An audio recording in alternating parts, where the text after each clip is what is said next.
السلام عليكم ورحمة الله تعالى وبركاته. كلنتي وعنا wanaagsan dhammaan daawadayaasha qiimaha sharafta leh oo dilahantiin ku soo dhawaada taariikhda fanaanada weyn ee reer Hindiya ee loo yaqaano Priyanka Chopra. Fadlan haddii aad nagu cusub tahay channelkeena subscribe saar sina share gareeyo muuqaalka asxaabtaada la wadaag si ay dad badan noogu soo biiraan.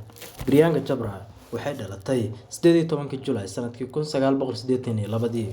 Waa fanaanad iyo filim soo saare Hindiya. Waxay ku guuleysatay gabadha ugu quruxda badan adduunka ee loo yaqaano Miss World sanadkii 2000. Priyanka Chopra waa mid ka mid ah tirishooyinka adduunka ugu lacagta badan uguna caansan. Waxay kaloo ku guuleysatay abaalmarino kala duwan sida abaalmarinta loo yaqaano National Award oo ah abaalmarin ay bixiso dowladda Hindiya. Sidoo kale 5 abaalmarino oo award ah ayay haysataa. Sanadkii 2016 waxaa loo magacaabay boqolka qof ee adduunka ugu saameynta badan. Sanadkii 2017 shabakadda Forbes ayaa waxay u aqoonsatay boqolka dumar ah ee adduunka ugu awoodda badan. Waa gabar model ah oo dharka xayeysiisa, waana fanaanad ku haysta luqadaha Hindiga iyo Ingiriiska. Waxay ku dhalatay magaalada Jamshedpur ee dalka Hindiya. Waxay sameysaa filimaanta loo yaqaano Hollywoodka iyo Bollywoodka. Waxaa lagu naanaysaa BC, sidoo kale waxaa loogu wacaa Piggy. Waxay ku guuleysatay 126 abaalmarin. Jilayaasha ay Bollywoodka ka taageerto waxaa ka mid ah Ramandar iyo Shah Rukh Khan. Sida ay shaaca ka qaaday, Priyanka Chopra waxaa u diiwaan gashan ama la isku raacay inay ku soo caanbaxday 2 filim oo kala duwan oo dunida looga aqoonsaday oo ay Bollywoodkana aqoonsi kaga heshay. Labadaas filim waxay kala yihiin I Trust iyo Fashion. I Trust wuxuu soo baxay sanadkii 2004. Waa filimkii Akshay Kumar ay Soomaaliduna aad u jeclaayeen.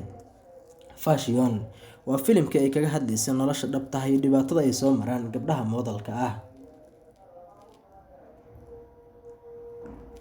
Waana 2 filim oo ay abaalmarino waaweyn ku heshay oo ay bandhigyo waaweyn ku sameysay.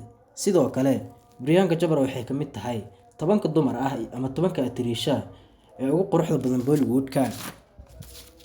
Diinta ay haysato waa Hindu. Sidoo kale waa safiir caalamka u qaabilsan dowladda Hindiya. Haddii aan eegno xiriirada ay sameysay nolosheedii BC, waxaa la sheegay inay xiriir jacayl la wadaagtay ragga ugu caansan Bollywoodka sida Akshay Kumar, Shahid Kapoor iyo Shah Rukh Khan. Hadda waxay isqabaan fanaanka reer Ameerika ee loo yaqaano Nick Jonas. Waxayna sayga ay qabtay ka weyn tahay da ahaan 10 sano. Cimri ahaan ayadu waa 41 sano jir. Maanta halkaas ayaan kusoo gabagabay doonaa barnaamijkan uga hadlaynay taariikhda atirishada weyn ee reer Hindiya ee Priyanka Chopra. Fadlan haddii aad nagu cusub tahay channelkeena subscribe saar naguna soo biir oo muuqaalkan si share gareysay oo asxaab badan ugu gudbo.